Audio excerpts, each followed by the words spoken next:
worlders, welcome back to my channel. My name is Emma and it is time to do my September wrap up, which is technically also my October wrap up, and play some wrap up bingo. And yeah, I'm gonna throw a disclaimer out here at the beginning. I fully expect this video to be a hot mess express.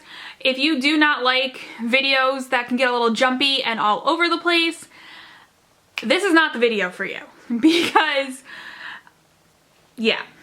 But let's get started. If you guys watched my my November Wheel of TBR, you know that I mentioned October was a really mentally tough month for me. I definitely was not doing the best mental health wise.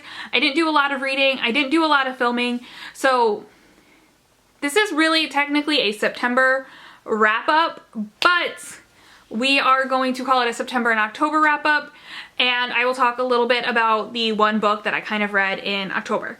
So yeah, before we get started though, I do want to go over our bingo board and where we last left it. If you don't know, I play wrap up bingo every month. It is a game that I made that was heavily inspired by TBR games, but it's pretty much the opposite, and I play bingo with prompts that I've made after I've read the books. I also play a TBR game, but this is my wrap-up game.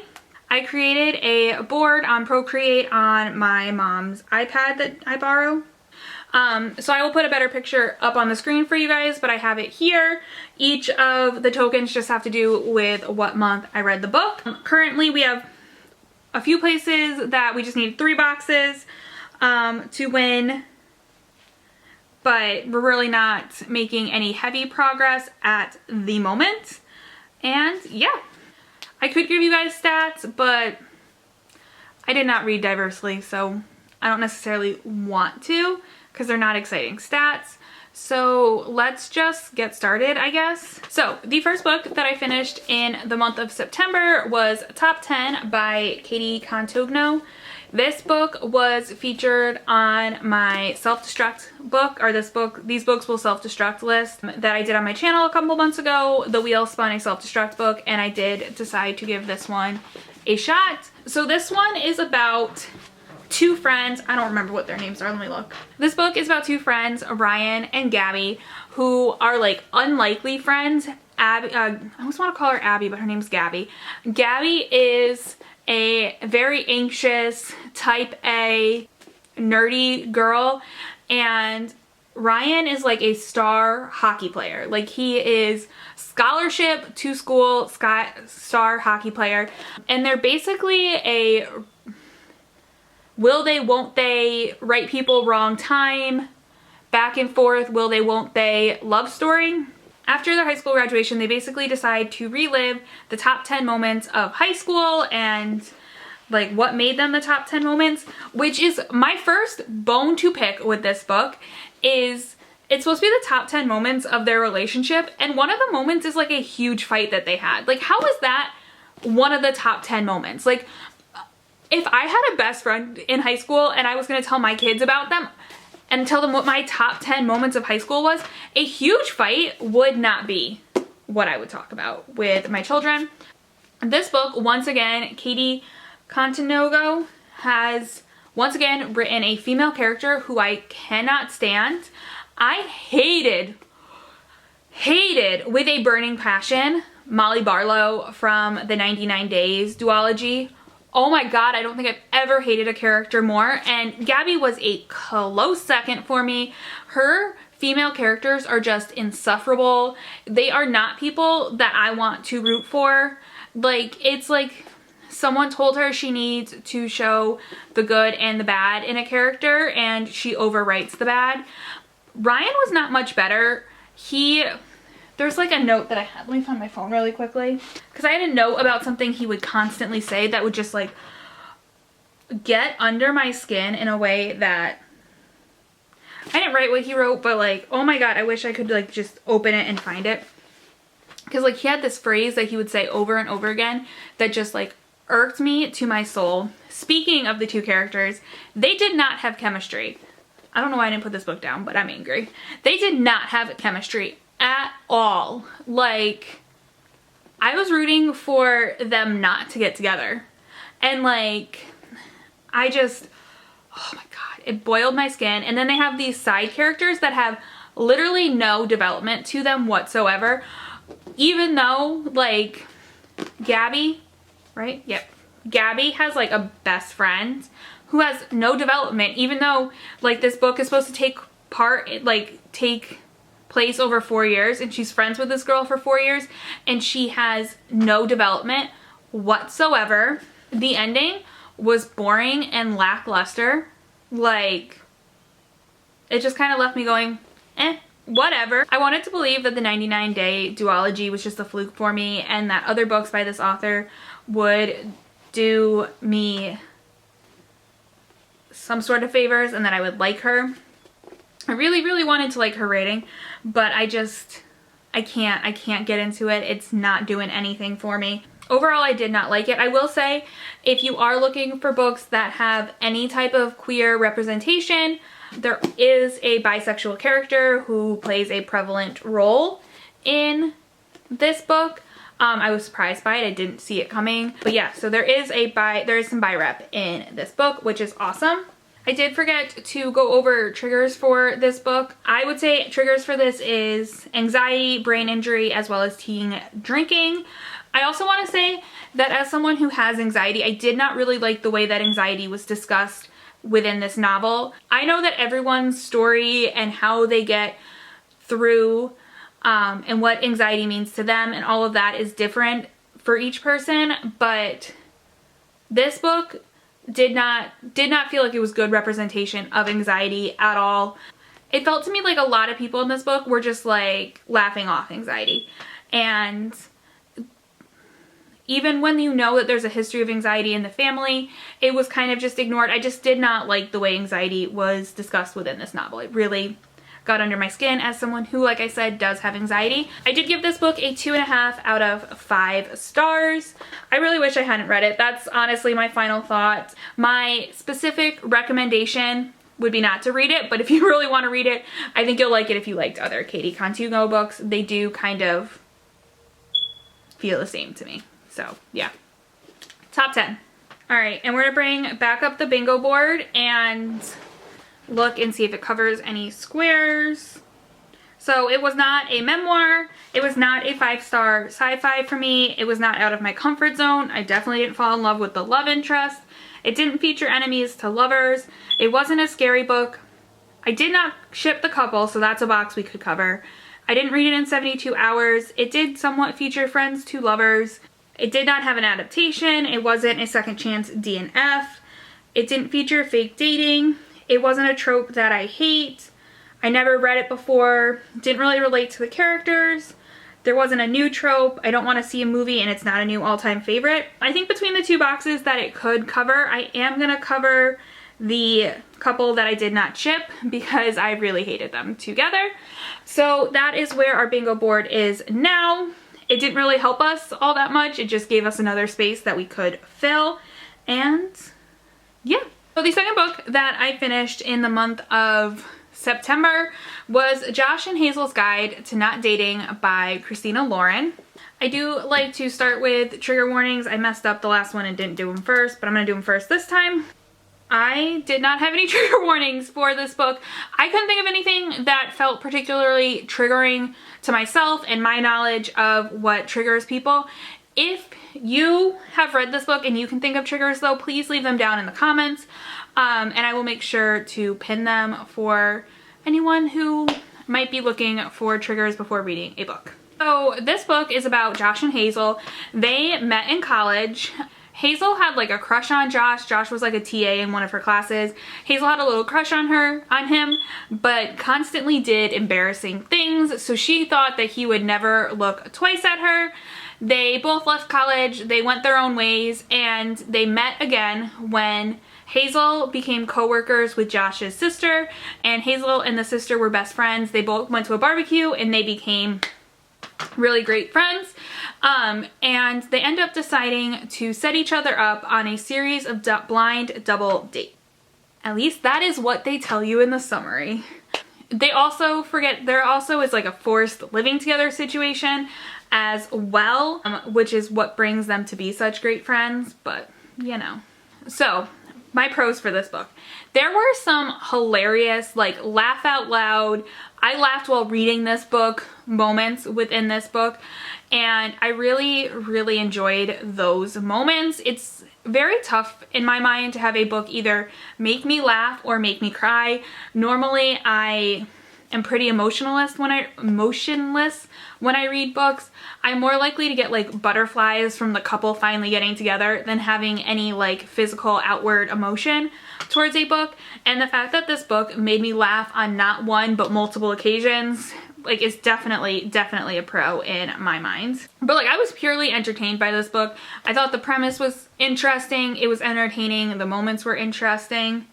And I also thought that the concept in general was really interesting, to have two characters who are good friends that are going to set each other up on a series of blind dates.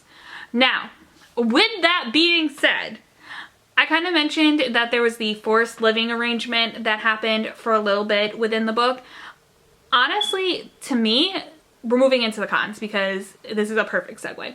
To me, the forced living together would have made a more interesting book than the blind dates, because some of the blind dates were insufferable to get through. Like, I would read them and I'd be like, I wouldn't have lasted 5 minutes in this date, let alone like the whole date. And these two are sitting there through a whole date. A whole date. And I was just like, no thank you. The dates were cringy. Like, I did not want to read them. Was not a fan of any of the dates that they went on. I did not like have any moment of being like, oh my god, I ship them. And like, there's a part of me that would have liked the added drama if they had decided to have it be that one of the blind dates, either Josh or Hazel, did have some interest with and like wanted to try to build something with, that really could have added to the tension. I don't think that happened. Maybe it did happen and I forgot. But like, I think that would have been an interesting plot twist that they could have used, but they didn't. But instead of using that plot twist, they used a plot twist that grinded my gears. I am not someone who this particular plot twist and trope bothers on a normal day-to-day basis. I know a lot of people who, when this trope comes up, it like turns them off for the rest of the book. I am not like that. This plot twist is not something that normally bothers me, but it happens like maybe like probably about here in the book.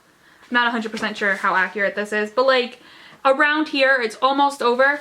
This part of the book, like this smaller section, feels like a whole other story than this part of it, and it just felt like an unnecessary plot twist. This is the second book I read by them, and I feel like the Unhoneymooners did a similar thing where you get like 75% through the book and then all of a sudden you feel like you're reading a different story with the same characters. And I didn't like that. I was very fine. If they had ended it around where they ended it, I probably would have been okay. But like, the plot twist just felt so unnecessary, especially because like, you have like one character who thinks it's gonna be like the driving force for them to never be together, and the other character is like, no, now I'm 100% in, and it's just, it was not something I like. And I will be honest, the spicy scenes were weird. Like, they were really weird. Not a huge fan of them. On like a spice-o-meter, they're probably pretty tame, but they were just weird. The setup of them was weird. The way they went down was weird. It just was not a fan of the spicy scenes. Overall, I thought it was really funny. It was weird, but funny. And yeah, I do have two. Oh wait, did I give the star rating? Let me give the star rating first. I did end up giving it 4 out of 5 stars on Goodreads, and this ended up being my favorite book of September. With that being said, I do have 2 specific recommendations. If Jessica Day from New Girl is your favorite TV character, your comfort character, your favorite TV character arc, that manic pixie girl, if that is your favorite arc within, or favorite character archetype, read this book. Hazel is literally Jessica Day. The male interest is nothing like Nick, but Hazel is 100% Jessica Day. So I think you'll enjoy it if you like that. I did forget to mention that Josh is constantly described as being too perfect, to the point that this character did not have any flaws. Like, no flaws whatsoever for this Josh guy. I forgot to mention that, but yeah. I also think, though, as another oddly specific recommendation, if your favorite episode in a TV show is two characters that everyone ships together, setting each other up on blind dates, but the blind dates really end up being each other, if that is your favorite episode of TV, like of any series ever, you also will probably enjoy this. Does that make sense? I'm gonna try to find like a clip overlay that I can overlay here that will give you an idea of what I'm talking about without telling you what I'm talking about. Overall, I'm glad I read it. Overall, I will continue reading Christina Lauren. But for a book that I had hyped up in my mind for so long, like, was in the running to be a 5-star prediction for me, I'm very disappointed. All right, and let's bring up the bingo board. This book was not a memoir. This book was not a 5-star sci-fi. It was not out of my comfort zone. I did not fall in love with the love interest. It did not feature enemies to lovers. It was not a scary book. I did not read it in 72 hours. It did feature friends to lovers. It was not a same month adaptation. I've never read it before. Didn't have fake dating. Didn't have a trope that I hate. Not a super relatable character to me. Not a favorite trope. I don't want to see a movie of it, and it's not a new all-time favorite. So I am going to cover the friends to lovers square. So that helped us a little bit. We now have a column that is 2 squares left, as well as another row that needs 3 squares. All right, so the third book that I read in the month of September was The Chase by Elle Kennedy, but I read a couple other books in the same series, so I am going to put a slight pin in that. I'm going to go to the last physical book I read in September, and then we're just going to talk about the Briar U series and what I read of it as a whole. Alright, so the last physical book that I finished in the month of September was Fame, Fate, and the First Kiss by Casey West. This book I didn't do any notes for, so I don't remember if there's trigger warnings for this book, and here's where the Hot Mess Express is coming straight into the station. So this book is about a girl. I think her name starts with an L. Lacey? Lacey Barnes? Lacey Barnes! This book is about Lacey Barnes, who is an up-and-coming actor in Hollywood, and she is working on a movie that is about like zombies, I guess, and she's working with a big name in Hollywood who's trying to rebuild his reputation, but at the same time, hold on, let me change my card. Okay, sorry. So she's working with a big name in Hollywood, where at the same time she needs to keep going to school because she is under 18. So her dad hires her a tutor, and throughout the shoot, she feels like somebody is out to get her, is trying to ruin her reputation on the movie set, is playing pranks that end up jeopardizing her career. And she sets out with her tutor and her co-stars to try to figure out who is behind it. So I expected a lot from this book. This is the companion novel to Love, Life, and the List, which I read in January and adored. It is a Casey West book, which I typically adore anything by Casey West. And this book was not one that I liked that much. It was missing pieces of Casey West that I loved, and I wasn't feeling it. It took me a lot longer than any other Casey West book to read. I think it took me almost 2 weeks to read, whereas normally the first like 25% of Casey West takes me a day or two, and then the last 75% totally makes the rating go up for me. I read it in like a blink of an eye. This book was painful to get through. I wanted to read it. I wanted to know how it ended. I cared. But I just did not live up to the pedestal that I have put Casey West onto, if we're being completely honest and completely frank. A big thing that I love about Casey West's book is that she typically will delve into some sort of mental health. I've read ones with anxiety. I've read ones with agoraphobia. And I love that. There wasn't really any mental health representation in this book whatsoever.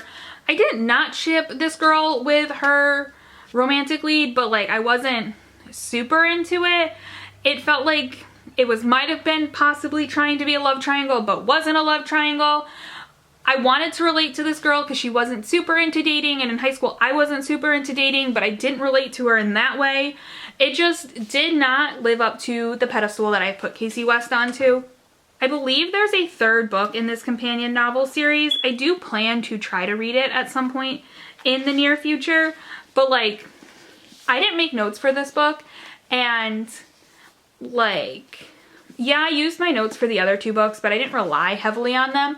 Most of it was like going back and just checking where I wanted to go and making sure I hit everything. This book is not memorable to me because I'm struggling to do this portion of the video.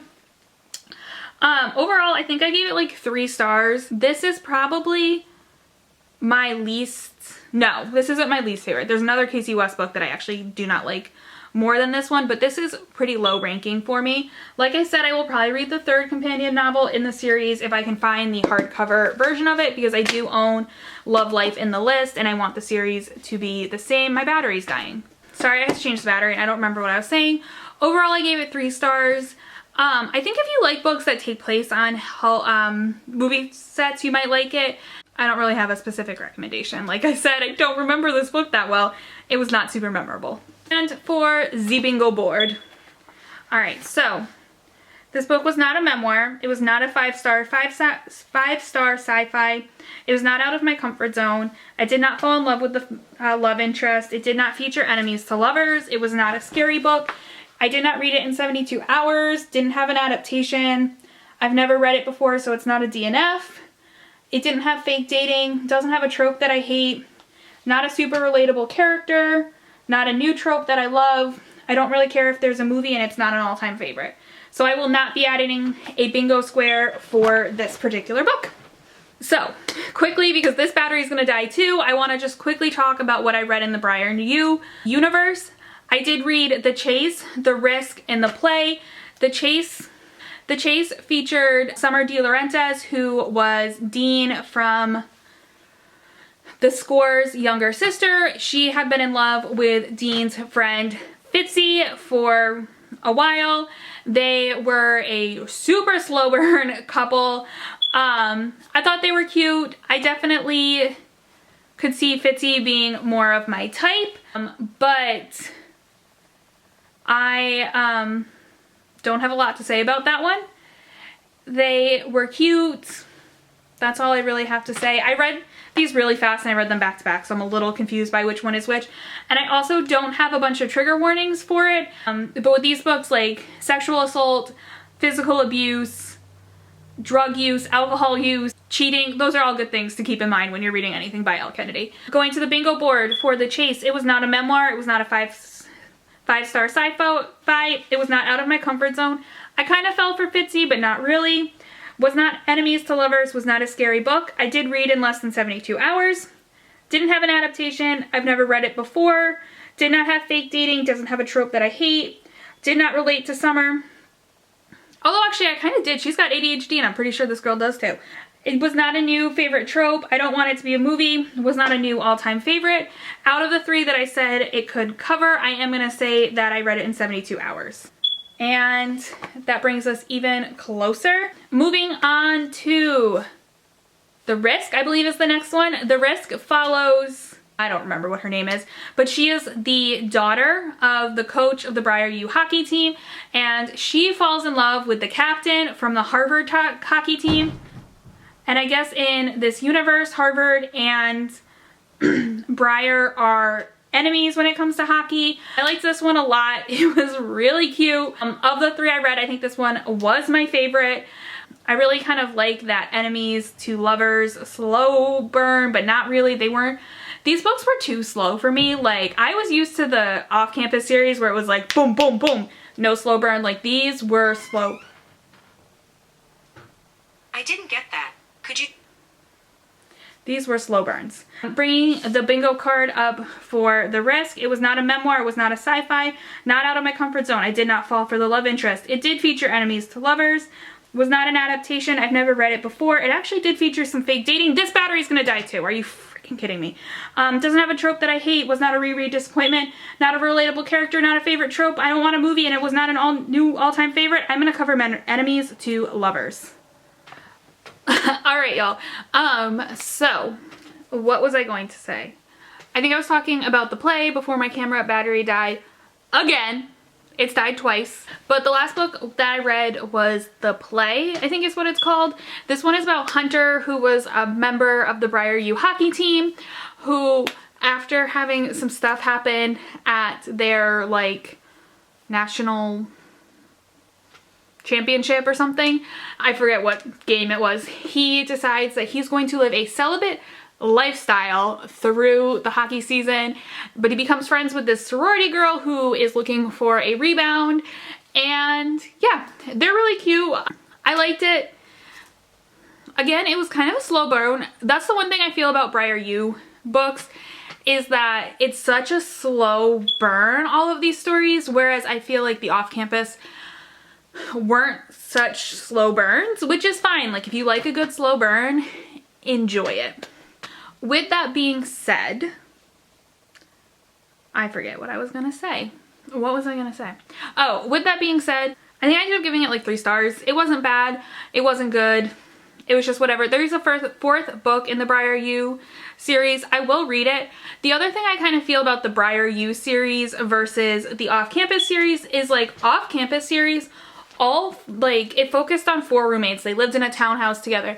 And I had thought that the Briar U series was gonna have a similar vibe. Like, it was gonna be 4 girls who were friends rather than 4 roommates, and that, like, the girls were gonna be driving the story a little bit more, which was true for the first 2, The Risk and The Chase. It was more like the girls kind of led the story a little bit, whereas with this one, it felt like Hunter was the main character, whereas in my opinion, the off-campus, even though it's like an equal romance, it kind of felt like it was more male-driven. I don't know if anyone else feels that way or if that makes sense to anyone else, but I don't know. It's just how I felt about them. Overall though, I will read the 4th one. I definitely like the off-campus series more. Speaking of the off-campus series, I did read most of the Legacy in October, which is the only book I tried to read in October, and I did not really enjoy it. I didn't like the fact that I didn't feel like any of the stories needed to keep going, and because they didn't feel like they needed to keep going and there wasn't that will they, won't they, are they gonna break up kind of feeling, I wasn't really into it. I do plan to try to finish it, but I'm definitely gonna take a break from it. And this battery is dying now too. I only charged it for about 40 minutes. So I do want to just quickly look at the bingo board before we end for today. And because I told you that the risk I gave enemies to lovers, I don't really remember. But this is where we left the bingo board. We do have somewhere that we are so close to winning. If I can get a scary book into my red books, then we could definitely win where all the apples are. I'm pretty happy with where this went. I'm okay with my September reading month. October, I'm disappointed that I didn't finish anything. And yeah, I know that this video was a hot mess express, so if you made it to the end, thank you so much for watching. I hope you guys have a fantastic day, and I will see you in another video. Bye, Worlders! Now I really think we're ready to go. Oh, the trash truck's here. The trash truck is coming back. I'm blurry.